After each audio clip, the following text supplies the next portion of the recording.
அனைவருக்கும் வணக்கம். நாங்கள் இப்போ இங்கே முகமாலை பகுதியில் இருக்கிறோம்.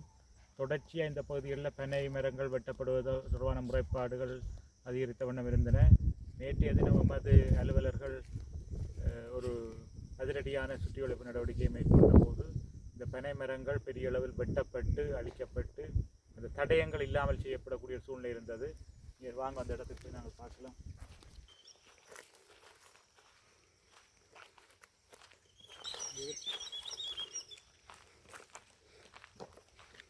இங்கே பாருங்க, இந்த பனை மரங்கள் உண்மையில் கற்பதர் என்று சொல்லப்பட்ட இந்த பனை மரங்கள் இங்கே வெட்டப்பட்டு அழிக்கப்பட்டு அந்த தடயங்கள் அழிக்கப்படக்கூடிய மாதிரி எரிக்கப்பட்ட சூழ்நிலையில் இருக்கின்றது.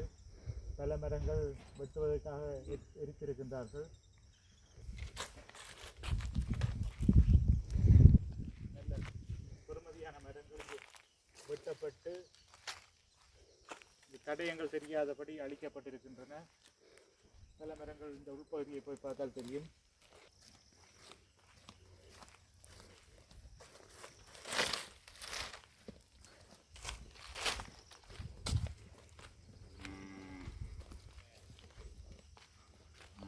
எல்லா இடமும் இந்த சாறு மாறாக ஒரு அந்த நீதிமான் பனையை போல் செழித்து வளருவான் என்று சொல்லப்பட்டிருக்கு. இங்கே இந்த நீதிமான்கள் அந்த நீதி உள்ளவர்கள் வெட்டி சாய்க்கப்பட்ட மாதிரி இந்த பனை மரங்கள் அழிக்கப்பட்டிருக்கின்றன.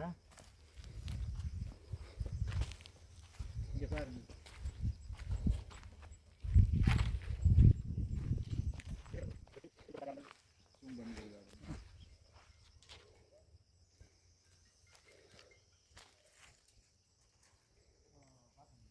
இவ்வளவு அலங்கோலம் எங்கட சொத்துக்கள், எங்கட மக்களின் சொத்துக்கள் அழிக்கப்பட்டிருக்கு.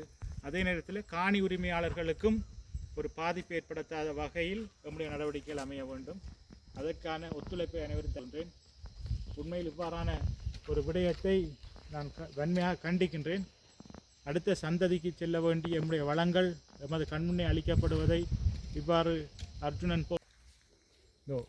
அனைத்து மக்களும் உண்மையில் நம்முடைய கோரிக்கை என்ன, இந்த கிளிநொச்சி மாவட்ட அபிவிருத்தி குழுவில் நாங்கள் முன்வைத்த கோரிக்கை என்ன, உண்மையில் இந்த கற்பக தருக்கள் அழிக்கப்படக்கூடாது என்பதற்காகத்தான் குரல் கொடுத்தோம். உண்மையில் நான் ஒரு 3000 ரூபாய் 4000 ரூபாய் அர்ஜுன் ராமநாதன் பொய் கூறுவது போல் எடுத்துக்கொண்டு வீட்டுக்கு செல்வதற்காக அல்ல. இந்த கற்பக தருக்களை பாருங்கள், அழிக்கப்பட்டு எரிக்கப்பட்டு எவ்வளவு அலங்கோலமாக செய்யப்பட்டிருக்கு என்று பாருங்கள். ஒரு திட்டமிட்ட ஒரு வள அழிப்பு. இங்கே பாருங்கள்,